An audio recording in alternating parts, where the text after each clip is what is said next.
Hi, it's Michael Senoff with Michael Senoff's hardtofindseminars.com. The title of this interview is called How to Set Your HMA Consulting Practice Apart from the Rest Using This One Word. Cheree received her HMA system a couple weeks ago and has already landed her first client, who signed on for all 8 steps at $3,000 per step, and with 2 more ready to sign up as well. She's well on her way to becoming the female HMA star. But the most amazing part of her story is that she's doing it in an area where consultants are a dime a dozen. And in this audio interview, you'll hear exactly how she separated herself from the rest. Because the marketing seat was taken at her BNI chapter, Cheree decided to go by the implementer, but it's how she defined that role that has made her an overnight success. With her definition, prospects instantly get how the HMA system is different and why they'll want to be part of it. In fact, Cheree has asked 7 qualified business owners for an opportunity analysis, and all but one said yes. And in this audio interview, you'll hear exactly how she's doing it. You'll also hear the single most important thing she's learned from other marketing consultants that's helped propel her to a fast start with the HMA system.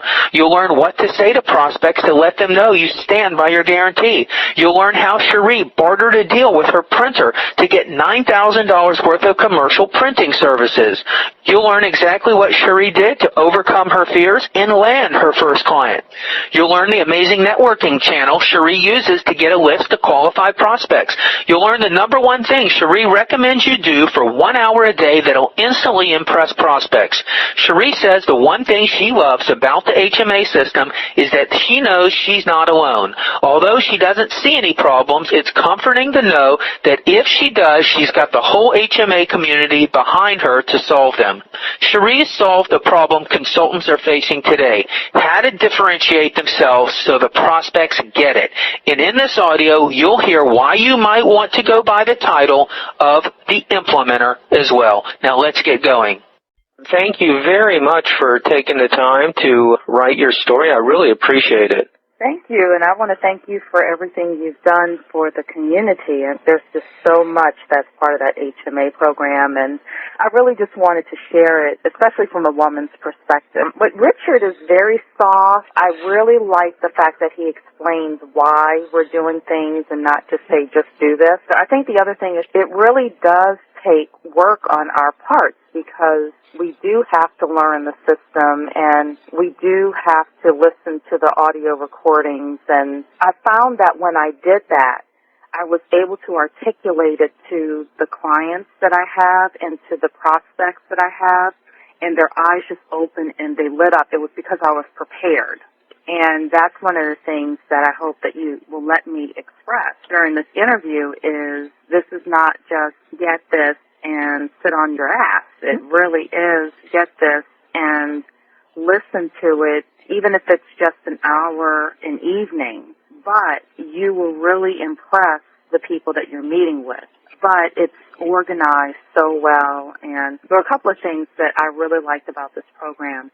One of them was the execution and the implementation. And I have a problem with consultants that just write reports, and I didn't want to do that. So when I started my business development business, I coined myself the implementer, and that was before I even purchased the HMA system. And people are like, wow, that's what's attracting people to me. And then the second thing is the guarantee. I was speaking with a marketing business associate of mine, and he calls himself a marketing strategist and consultant. And I said, well, would you guarantee your work? And he said, no. And that always bugged me.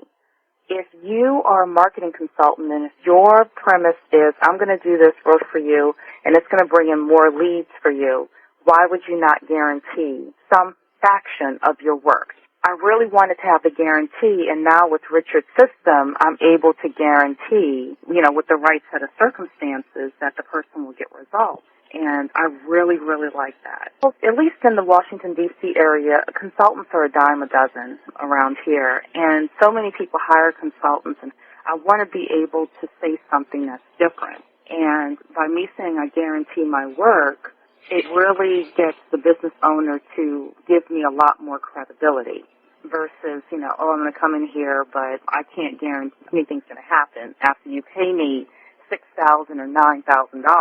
I wouldn't hire that, so I don't expect anyone else to.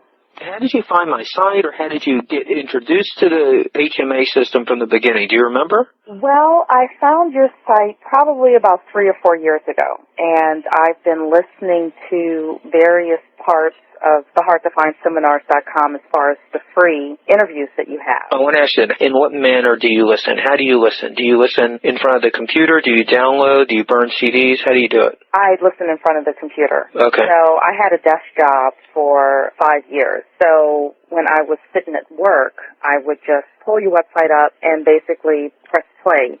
Other people were listening to music. I was listening to Michael Senoff.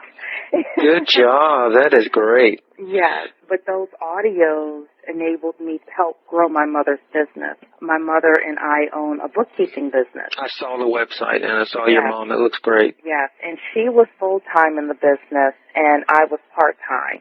She would service the clients and go to networking events, and I would go to networking events and bring clients to her. We did that for about 3.5 years. And then I was able to join her full-time in the business. When I started in the business, my goal was to increase the average customer size that we had. And I did that within a year. I doubled our business. I was very successful, but it bit me in the butt. Because I have a background in finance, I was pulled out of sales, which I loved, and ended up having to actually do the QuickBooks work, because we specialize in the QuickBooks software, and I hated it. You know, I was writing people's bills and dealing with their vendors and all of that, and I just said, this is not me. So 2 weeks ago, she allowed me to go back to business development, and I ended up listening to the HMA information again. And, of course, I wavered on the fence. I pulled up the website several times and saw the trial offer and said, no,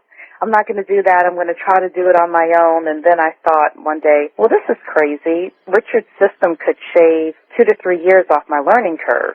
And I had a prospect meeting coming up, and I just decided to join the HMA family. And it's been the best decision I've ever made. I appreciate it. Thank you for saying that. That's great. So tell me, how did you get your first client? Did you use your own hidden marketing assets, or did you go out looking for other clients first? Well, the truth is I thought about doing the cold calling and going out, but my mother and I have been in business for 5 years. We have a huge network.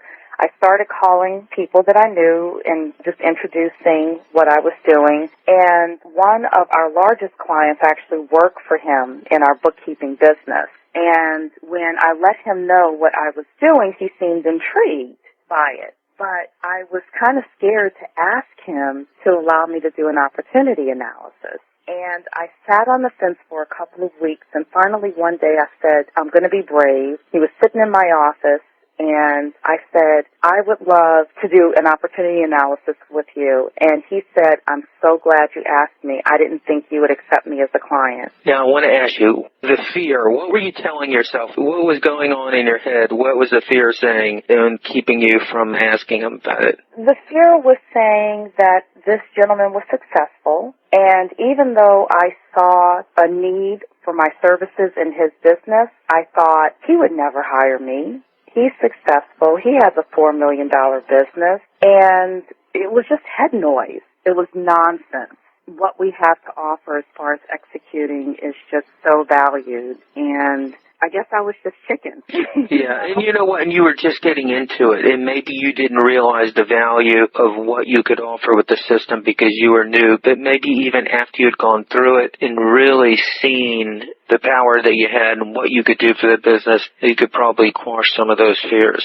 Exactly, and what I learned from that one experience was always ask for the opportunity analysis appointment. And now whenever I meet someone or I'm talking to someone and they have a business that's doing $500,000 or more and they've been in business for 5 years or more, I always introduce the HMA system and ask if they would like to sit down with me and discuss the opportunity analysis. And out of about 6 or 7 people that I've done that with, only one person has said no to me. You just got to ask.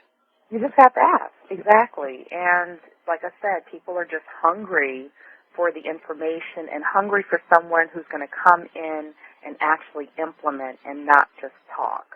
And because I'm dealing with people that I know or people that I'm networking with and dealing with belly-to-belly and face-to-face, I think that a little bit of my character comes through as being trustworthy. And maybe it's because I'm a girl. I don't know.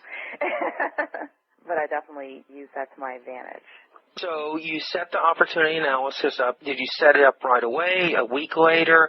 How did you set the stage for that, and where did it take place? I set it up right away, and we actually sat down the next day to talk.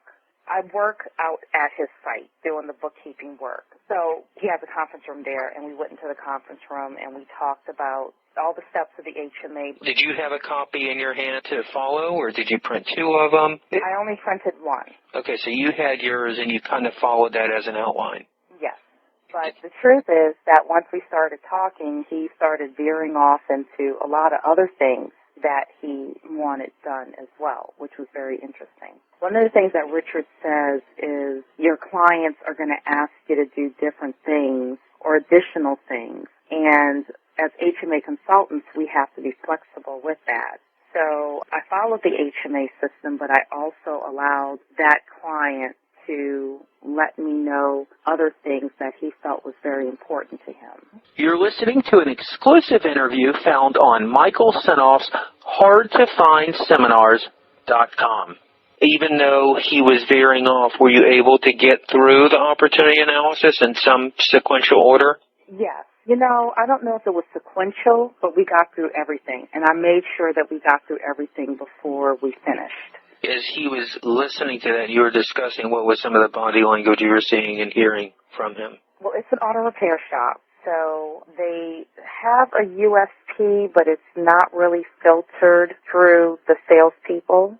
They have a lot of customers coming in and out on a daily basis, so they do have a database. They do some marketing. They do sponsorships of sporting events, but it's all over the place. And this guy has been following Dan Kennedy for years. So everything that he's doing is just very much all over the place. And it's not cohesive. It needs basically somebody to head it up and to have the choir singing the same tune because everything's all over the place. So that was really the big opportunity that I saw. He has some opportunities with his database. He has some opportunities with the community marketing, with the direct response marketing that he's doing, with alliances in the local area. Every aspect, every step or a project is something that I can do. And it's clear that he wants someone to do it for him because he's all over the place. Absolutely. How did you charge him? Did you charge him for Core 4, all the projects, a couple of them? Very interesting because he wanted to bring me on as a full-time employee, and I refused. Good job. Remember that happened to Richard, too, in his earlier days. Well, I heeded Richard's warning, and I said no. But what we ended up compromising on was 8 months. So we're basically going to do all 8 steps. And they're not necessarily going to be sequential because he has a lot of stuff happening already. But I'm going to be receiving $3,000 a month for a project for my services. Very good. So let me ask you this. So when you negotiated per month, you're selling the project work and estimating it's going to take about a month to do each project. I mean, what are his expectations from you? I'm just trying to look at time for money here. Right. His expectations for me is he gave me a listing of things that he would like done over the next 8 months. There will be a lot of upfront work. One of the additional things he wants me to do is write a business plan and prepare a marketing plan and a marketing budget for 2011, which is right up my alley, so I can do that very easily. What we decided on as far as time for money, he did ask me, and he kept asking me how many hours he's going to put in. So I did have to commit to a certain amount of hours. What did you tell him? I was just curious. I told him 25 hours a week. However, I would only do 6 hours on site, and the remaining 19 hours I am able to do off site. So I'm able to work in the evenings, I'm able to work on the weekends, a lot of the stuff I'm doing as far as the business plan and the joint ventures and things like that don't require me sitting in his office. I just wanted to keep my time flexible as well because I have 2 other prospects that are probably going to sign, and I wanted to make sure that I could maximize my time for all of them. Okay, look, I mean, 3 times 8, that's $24,000 project over the next 8 months. I would be careful next time. Don't paint yourself into a corner as an hourly contractor or consultant because he wanted to get hours. How many hours? Where that's what you want to get away from. You want to do value-based consultative selling, and hours don't come into play. You're selling projects. That's what allows you to really make the money, because once you get good, it will definitely not take 100 hours in a month. I mean, you said 25 hours a week, did you say? I said 25 hours. Okay, that's 100 hours a month per project. Realistically, you're going to be able to get through these projects much faster than that, and that's how you're going to really take on more clients and get more done. And that's the reason why I just told him I do 6 hours in his office and the other outside. I know him. As long as the results are coming, he's not going to nickel and dime. Right. Okay, very good. But you can see how someone paying for services want to know what they're paying for because they're used to paying people by the hour, even if it's salary. But that's great. Okay, so you got a couple more prospects. Did you do another opportunity analysis where you have someone who's ready to sign again? I do. I have a printer who I did an opportunity analysis for on Sunday, and I gave her a proposal today. This is the barter situation that we talked about. However, I think that it's a really good strategic move for me because I can get printer credits, there would be transferable, and at the end of 6 months, I would have $9,000 worth of printer credits. Mm-hmm. So I'm able to get business cards, brochures, all sorts of things done professionally. And this is a really nice, high-quality printer. What you did was great. You bartered your consulting services, and that is absolutely, in today's economy, a winning formula. Businesses who don't have the cash or don't want to outlay the cash, you trade for their services. And it's very smart by getting the credits where you can transfer them and sell them. So now you have an asset that you can transfer into cash. You could sell it off. You could do a trade, whatever you want to do with it, which is great. Well, which I learned from you. That's great. That printer, so your barter deal is retail for retail, meaning if you walk into the print shop and you want them to make you some copies and it's 12 cents a copy, what's the value exchange that you're trading for? You're trading your consulting services at a retail, there's retail and there's wholesale and there's cost. Did you establish what pricing you're going to get? Is it their pricing to any walk-in customer or a corporate client or what? It will be pricing for a corporate client, and the idea is, I was considering using those credits myself for my business, but they do a lot of business cards and signs, brochures, and newsletters and things like that. It's not a printer like a Kinko's. It's like a commercial printer. Yes, it is a commercial printer, where you would call in and you would say, this is what I need, and they would print it for you and deliver it. So you said you've done 5 or 6 opportunity analyses. I've asked. I have one that I'm actually doing tomorrow with a painting company that's very interested in hiring me. I have another one that I am doing they do employee screenings, and that one is going to be coming up next week. Tell me about those 2 situations, how it is you were able to ask. Did you pick up the phone and call? Were you in front of them? Did you have an appointment with them? Set the stage for maybe the other consultants who have opportunities but maybe miss them so they can see how it's done. The number one thing I will say is whenever people are asking you, how are you doing or what are you up to now, let them know.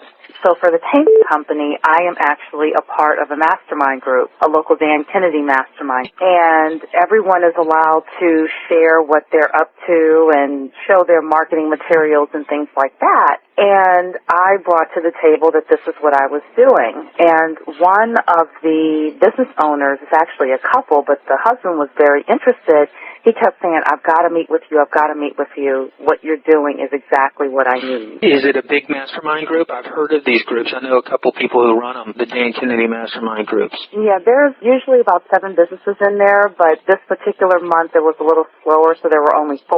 You got extra time. And so you stood up, and how long do you get to kind of talk about what you do? We free-formed, so it was probably about 40 minutes. But you all have set an appointment. We have set an appointment. He knows I'm the implementer. That's what everyone is calling me. I love it. And it's really funny, just to give you an aside, the people I met tonight are my BNI chapter, and if everyone is familiar with BNI, everyone is given a name for the seat that they will hold. And I put in business development because the marketing seat is technically taken for my chapter. And the membership committee came back and said, we want to give you the implementer seat. And I thought, well, at least I'd be the only person in BNI with that seat across the country. Tell me how that works. I am familiar with BNI. I've never been to one. I've listened to some of the founders' interviews and stuff. Mm-hmm. But when you go there, how is it that you're given a seat? What does that mean? What that means is within BNI, there are chapters all across the world. And within each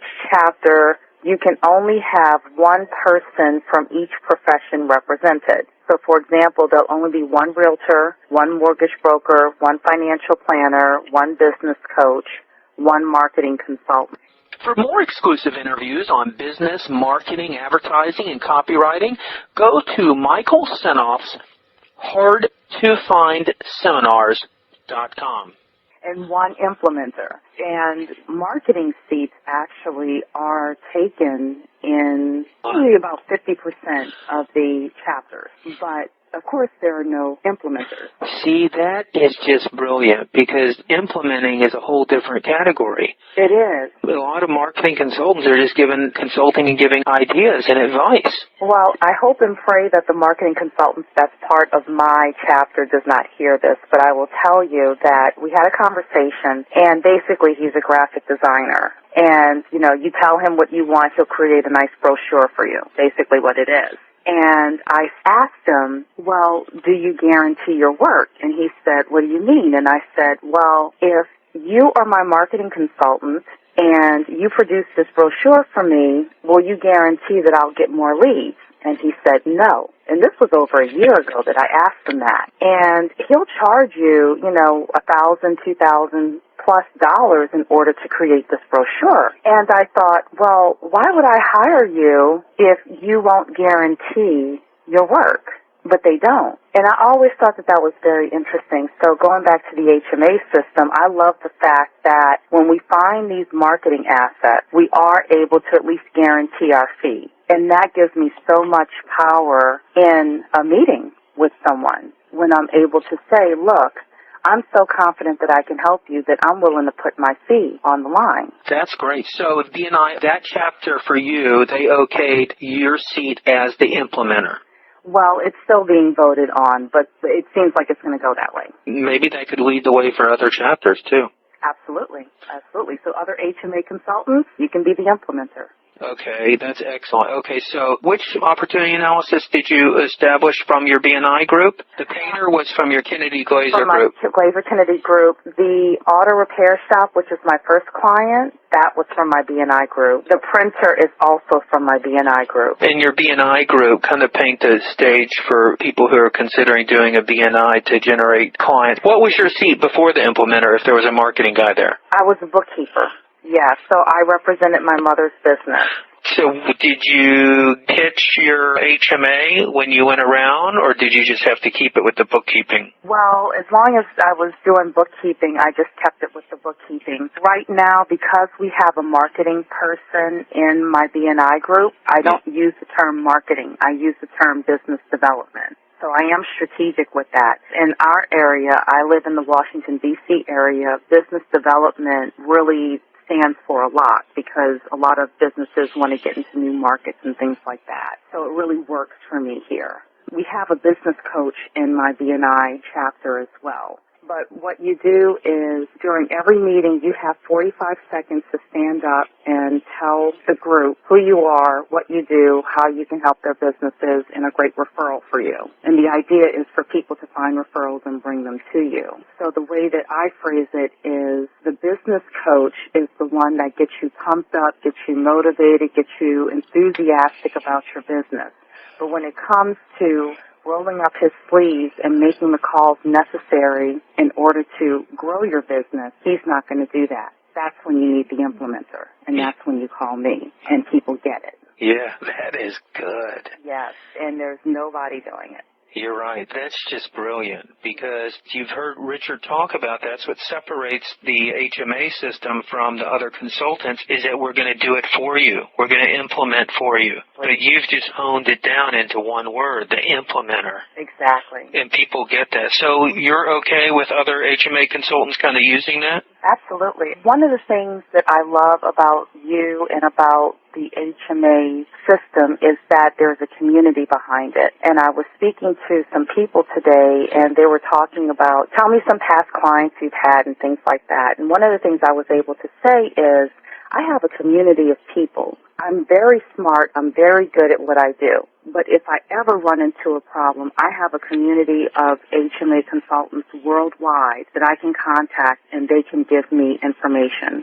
So even though I'm in business for myself, I'm not in business by myself. And I always know that I can reach out to you, and you can reach out to whomever necessary to help me. And I think that we as HMA consultants really should flaunt that and use that, because not a lot of people can say that.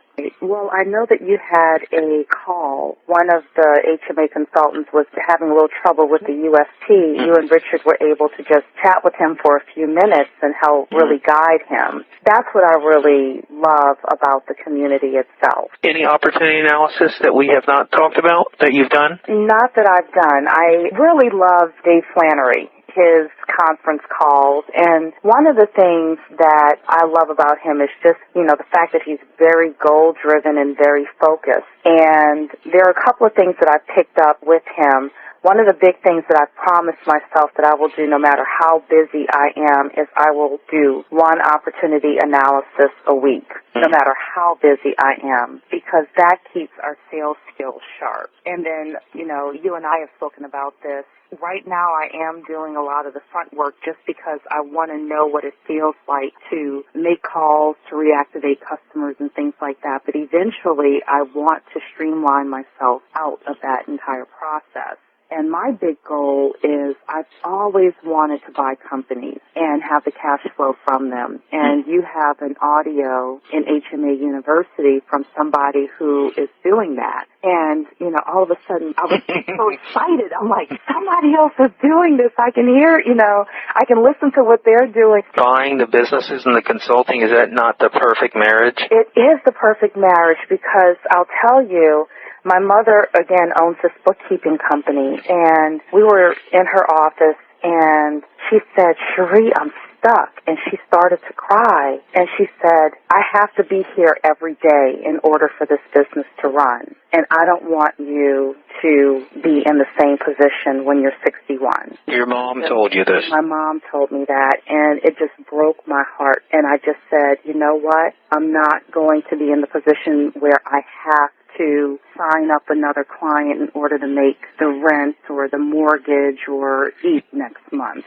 So my intention is, my plan is to spend the first year of my HMA life just doing projects, really honing the system, getting really good at the system, and then for the next 9 years, buying businesses that are doing marginally, that can't be sold, and basically implementing the HMA system within those businesses and being able to have that passive income. And I'm really listening to the Art Hamill information. Yeah. I'm listening to the negotiating information. Jim Camp, is that amazing? It is amazing. You got to listen to that one multiple times. Every time I listen to that, that is one of my favorite all-time interviews. Yes, Mike, you've just done such a great job. There's so much, the site, and so much that you've given to us. And I know that we're all really busy. Even if we just take a half an hour a day and just listen to something, at the end of the year, we would be just so much smarter and brighter, and we would be in the elite 1% of business people, and then implement. Do you exercise or go walking? Yeah. So what do you? Another iPod. You do have an iPod? I do, but it's all full of music. I need one just for my HMA business. I will get another one and just put all of my HMA lessons on there. And I really believe it's about hearing an idea. For example, I was listening to one of your interviews about incentive programs, and I said, this would be perfect for my auto repair shop. So I broached the idea with the owner, and I said, look, I want to really set up some sort of an incentive program for your salespeople. And he was intrigued by it. That was Paul Flood. You've probably heard his name already, maybe in the calls. He was an HMA consultant. Yeah, so there's so many ideas on there, and I'm just really excited to be able to use the ideas for clients and actually help them grow. Well, that's great. And I'm really glad you called. I'm very happy you're excited. You get it. I mean, you definitely get it. You see the value there. You're having some success, and I encourage you. I'd love for you to be my next star like Dave Flannery. I mean, what a maniac he is. I mean, I wish everyone could be like him. Well, I would love to be the female Dave Flannery, probably not as aggressive as that. That would be great. Yeah, but I would love to, have periodic calls with you, and especially, like I said, encourage women. Even if a woman has children and she just wants to do this part-time, she could pick up one client and work 5 hours a week and make $3,000 a project. The opportunities are just endless with something like this. I'm going to be doing more opportunity analyses, and I'll email you, and if you want to do another interview. Absolutely, yeah, let's do it. Call me back in a month, and let's do a part 2. Fantastic. All right, thank you very much. You. Have a good evening. You too. Bye-bye. Bye-bye. For more interviews like this, go to hardtofindseminars.com. That's the end of our recording with Cheree. I hope this has been helpful. Please, if you need any more information, contact Michael at michaelsenoff.com and go listen to all the other recordings at the HMA University. There's so much content there that can help you, and I hope this interview has been helpful. Thanks.